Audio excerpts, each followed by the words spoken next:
NASCAR driver Kyle Larson capped off his comeback season last month with his first championship, almost a year and a half after it looked like his racing career was over. It was Larson's first full season after serving a suspension for using a racial slur. Thanks to the compassion and forgiveness of one family, he received a second chance. CBS News special correspondent James Brown shows us why Larson is now working to give back to the family who stood by his side. Kyle Larson a year ago watched the race from North Carolina. Today, he's a Cup Series champion. When Kyle Larson claimed his first NASCAR championship crown, Oh my God, guys! Yes! his Winner's Circle celebration featured two very special guests.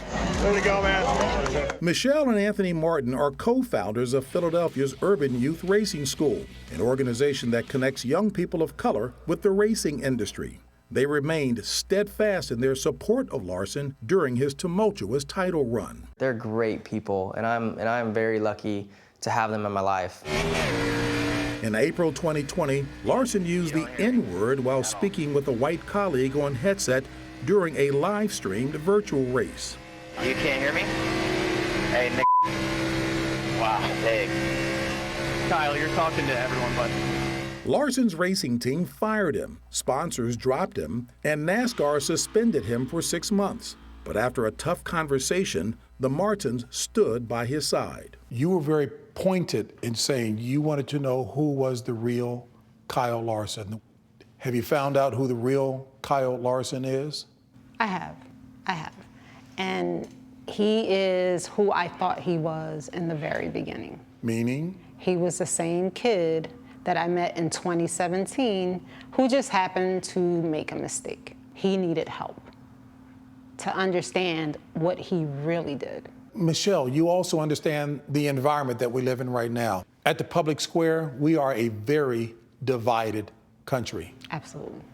And as an African-American couple, cancel culture, whatever you want to call it, we're looking at you and Anthony like, why are you guys stepping out and vouching for this white racer who used that vulgar word? Because, it was the right thing to do. He lost everything in the span of 24 hours. So when you think about that and you think about second chances, and I think about the students that I have here, coming to the racing school is a second chance. When you walk in our doors, if you have a GPA of a 0.7, which I've seen before, 0.7, I give you a second chance. I give you an opportunity. So it's kind of like if we cancel everyone, we'll never know the greatness that people have to offer. We see this car with a different body design. Since the school opened its doors in 1998, the Martins have used their love of motorsports to teach STEM skills and provide career guidance to young people in Philadelphia. I was upset, I'm not gonna lie. William Johnson is a current student. What Kyle did was he admitted he was wrong, he admitted to his mistakes, and then he worked hard to fix what he had done wrong. Well, it's not a word that I'll ever use again. Now, I've learned so much since then that I feel like a lot of the people I've heard say it in the past now don't say it either. So I feel like they've learned from my situation, and they've become better from it too. Through all the adversity, it could seemingly stunt your ability to perform with the gifts you have on the track. What role did that play in terms of your putting together a championship season? I think I'm a much more focused racer now. I think I've grown up both on and off the racetrack from it all too. What's a champion to you? I looked up to drivers like Jimmy Johnson. So just doing good things in the community, doing good things off the racetrack, I think that's what makes a true champion. He's doing just that, donating $100,000 on a recent visit to the Urban Youth Racing School. What did today mean to you and Anthony?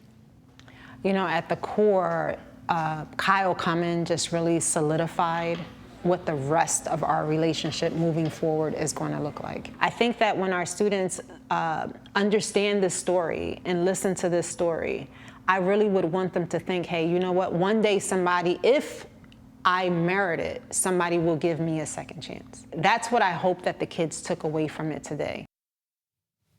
The great James Brown joins us right now. Good morning, James. Good morning, Nate. I love how Michelle is thinking. If you cancel everybody that made a mistake, there will be very few people standing. People deserve a second chance. She's like you, no nonsense. She can look you in the eyes, to your heart, and she saw that his heart was there, which is why she stood by him. She said, look, I've got kids in my class who are wearing ankle monitors. Yeah. And if we're giving them a second chance and selling a second, why can't I do the same here, despite how tough this issue is at the public level? Yeah.